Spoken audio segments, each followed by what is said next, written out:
Guys, welcome to the Liverpool FC Journal. Out and about this morning, and I've got a chance to make a video in the studio, or the kitchen, as it's alternatively known. Still looking to set up a proper studio and get it done properly.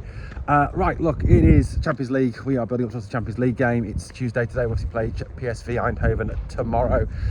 League table this morning is very depressing looking, with both Manchester United and Everton above us. Although I must say I did have a bit of a laugh yesterday at Everton's expense, watching those two players having a fight. A bit of a girly fight though, wasn't it? Slapping each other. At least have a proper fight, lads. Anyway, look, team news, looking at Tuesday's game. There's been lots of conversations and talks, people in the know, reporters reporting that possibly Joe Gomez could start against PSV on Wednesday night. No kind of indication as to where Joe Gomez would start, whether it's right back or whether it's centre half. I think obviously given the fact we don't have any right backs who are fit in Conor Bradley or obviously Jeremy Frimpong, it could be the situation that Joe Gomez will may be forced into playing a right back because Dom Szoboszlai is too valuable a miss at centre midfield. I did think that the other day we did miss Dom in midfield. I think if you play Dom at right back, it just takes all the engine, all the effort out of that midfield. It really genuinely does. So maybe Dom moves back into midfield and Joey Gomez comes in at right back. But then, are we taking a huge risk with Joey Gomez? He gets injured Wednesday night. Personally, is there something else you could do there? Maybe Endo to right back or Curtis Jones to right back. Joe Gomez comes in and plays alongside Virgil van Dijk, maybe. Personally, I would drop Ibu Konate. The guy that is an absolute joke at the moment. He is an absolute shit show at the moment.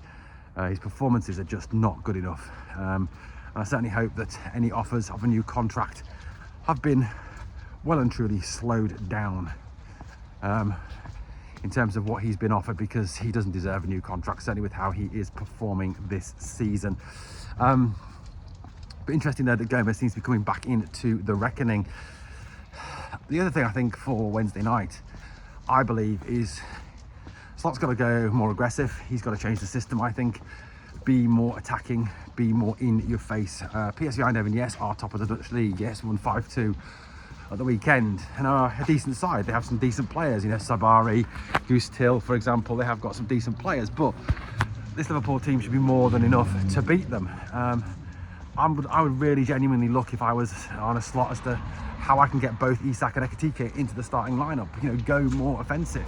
However, that means going with two up top and going to a more traditional 4-4-2 or some form of that 4-4-2 system, or whether we go 2-3 at the back with Joe Gomez, Ibu Konate, Virgil van Dijk, and then wing backs to negate the fact we don't have right back.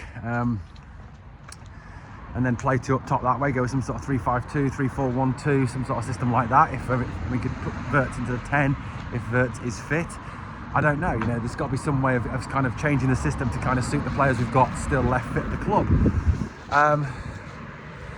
It's an interesting selection dilemma. Obviously, Arne Slot's got to overcome that selection dilemma, but PSV, let's face it, is a game that we've got to win. I know it's Champions League. I know that realistically in the Champions League we are going to qualify for the next stage, but with the pressure that's on him, it is huge. He does have to win that game, and I think win the West Ham game. If we were to lose the next two games, then even more questions need to be asked. Now, I know that the other day that FSG have come out and backed Slot and said that he's not going anywhere anytime soon, that he's the man for the long term, etc, etc. But two defeats again, or even two poor draws or something like that, two poor results and two poor performances, and the pressure is going to be bang on again. Absolutely bang on Slot, and he needs to overcome that. For me personally, looking at it, it's got to be 2 wins. It has to be 2 wins out of the next 2 games. If we don't win the next 2 games, then like I said, I think questions do need to be asked. Now FSG can come out and back him, which I think they have done. I personally think that looking at what FSG are saying, looking at the way they are, that it's the whole season, he's going to get the season. But the thing that could change that, I suppose, is if Champions League football becomes a risk. If it looks like a situation where we could miss out on the Champions League, because it seems to be the one non-negotiable. Certainly attracting players, which I think FSG want to continue to do next summer, is harder if you can't offer them Champions League football.